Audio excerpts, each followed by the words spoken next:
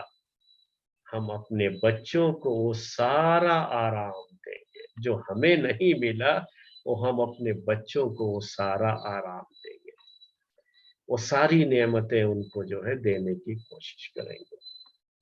یہ سوچ ہوتی ہے. ہو سکتا ہے آپ اپنے بارے میں پوچھ لیجئے گا کہ آپ کے اندر یہ سوچ تھی یا نہیں تھی، بعد میں مجھے یاد کیجئے گا. یہی سوچ ہوتی ہے، یہ غلط سوچ ہے. یاد رکھیے گا یہ غلط سوچ ہے. آپ یہ سوچیں کہ ہم جن چیزوں سے محروم تھے وہ سب کچھ اپنے بچوں کو دیں گے. ہم اپنے بچوں کے لیے دنیا کا سارا آرام خرید کر کے ان کو دے دیں گے. اس کے لیے ہم محنت کریں گے، کوشش کریں گے. غلط سوچ ہے یہ. اس سوچ کو بدل دیجیے. صحیح کیا ہے؟ ہم اپنے بچوں کو محنت کرنے کی عادت ڈالیں گے. جیسے ہم نے محنت کیا، ہم نے بہت اسٹرگل کیا، یا آپ ایسے بولتے رہتے ہیں اپنی زبان میں سنتا رہتا ہوں، بڑا اسٹرگل کیا، میں آیا تو مجھے یہ پریشانی تھی، یہ پریشانی تھی، لیکن میں نے بڑی محنت کی ہے.